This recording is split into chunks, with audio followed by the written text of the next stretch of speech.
Alright, so this is the new project. It's a 93 hatch EG. I'm actually right in the middle of welding the plates in, or not in the middle. It's the only one I've gotten done so far, and I was like, you know what? I probably ought to do this video, being that I haven't been doing very good at that. So here we are. Trust me, it's worse in person. This quarter's all beat up. They tried to fix it. They tried to Bondo it. Did not do a very good job. It beat the drawing a blank now. The wheel wells, whatever. They beat them up. They were trying to roll this edge, and they just messed it up in the process. So I don't know if I'm actually going to get to that or not.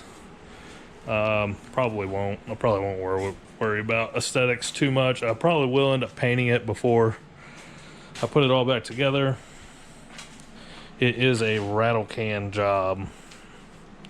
They had some goofy looking side skirts on it, and they just screwed it to the body. Nothing wrong with the quarters except for the screw holes now, and I gotta fix them. They must have been sheetrockers in another life. Screws here. It's the craziest things that you find in these little small towns. It actually had a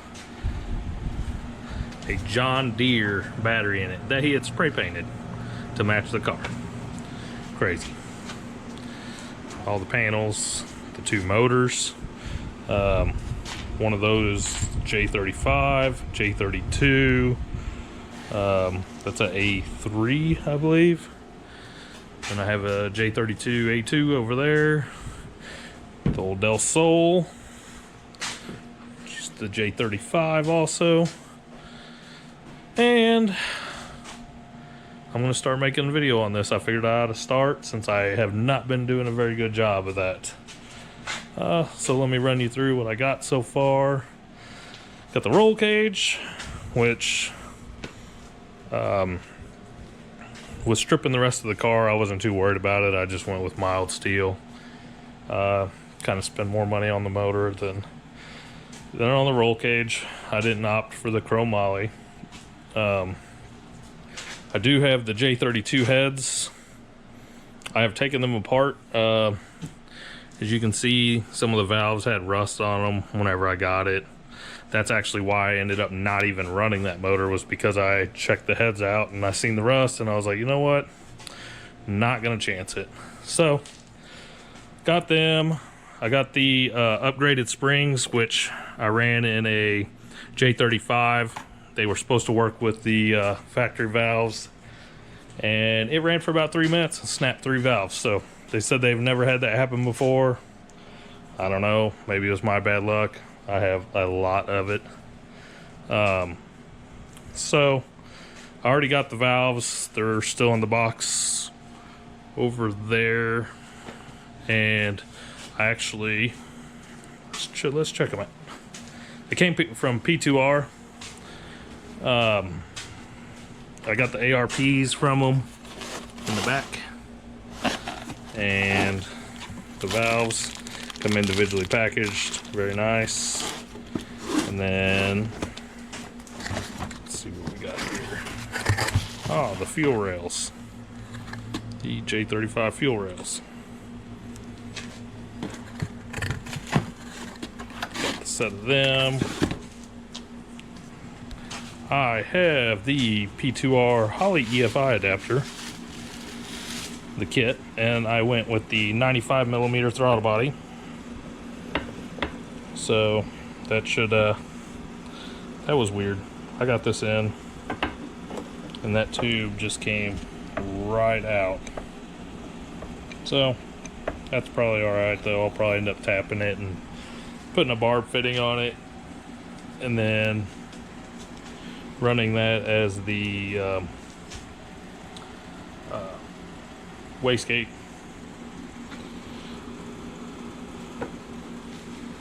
And then I think that pretty much covers it for now. I mean, I got the fuel cell. I pulled every bit of wiring out of the car. I'm going to fully rewire it while I got it apart. To the headlights and everything. It's all going to be redone. I'll put an aluminum dash in it after I get the roll cage in, get everything painted up. I got to get a new windshield. It's cracked. But it's here nor there. The car is just about light enough that I can actually pick the front of it up off the jack stands. No problem. Of course, you know, no motor, no nothing, no swab. Definitely not going to be that light after one of those J series gets put in there. I got all the fuel lines. I do not remember what that is. Let's see. Oh, that was the headlights. I bought new headlights for it.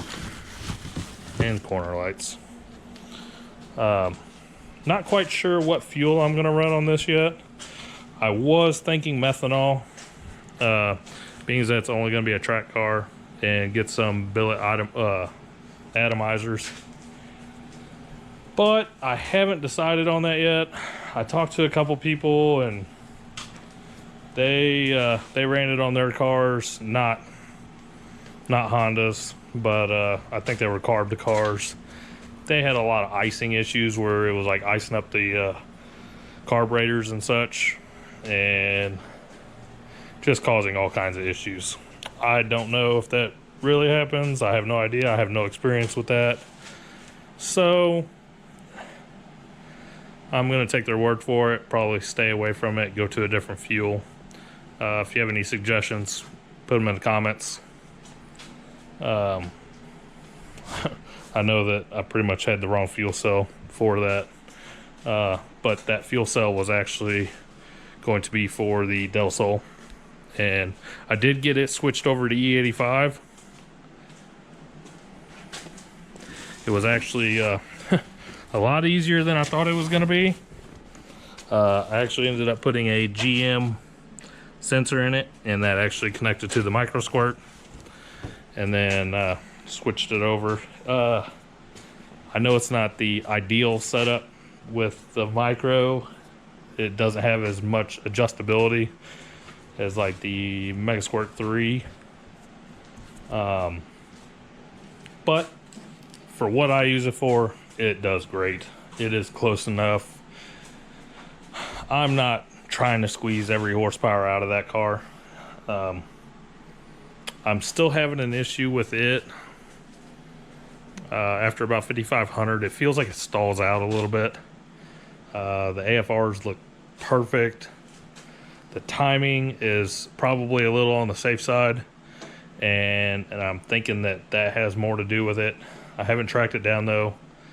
We were having an issue with the putting a resistor in line with the crank sensor. The sensor that's on there is a VR sensor, and I think it's just being a pain in my neck.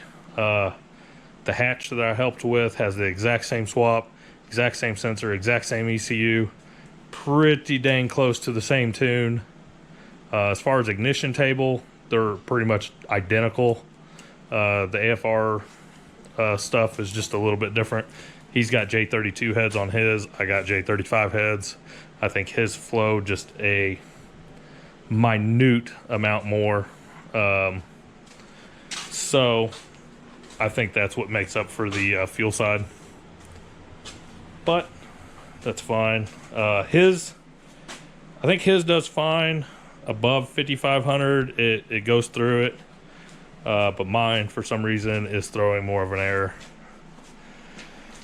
This is what I'm thinking, though, is getting another J32 gear, timing belt gear, and then doing a 24-1, and then going to the J32 sensor. I believe these are Hall sensors, and I don't think they have as many problems as the VR sensors do. From what I've read, Honda VR sensors don't really care, or Megasquirt doesn't care too much about them. They're just a little bit different, I guess, than other stuff. But that may be in the future. I'm actually probably going to try that on this car, though I am not Megasquirting or micro squirting this car. I actually am more leaning towards Speeduino. Not for any specific purpose. I had one built, and it is going to be sequential fuel and ignition. It's an STM32 based Speeduino, so it's going to be a little bit different. It shouldn't be a ton. I actually haven't even still got them in. They are here in the States now because I ordered them from overseas. But they are stuck in California. They have been there for 2 weeks now. So it's hard telling when I'm going to get those in.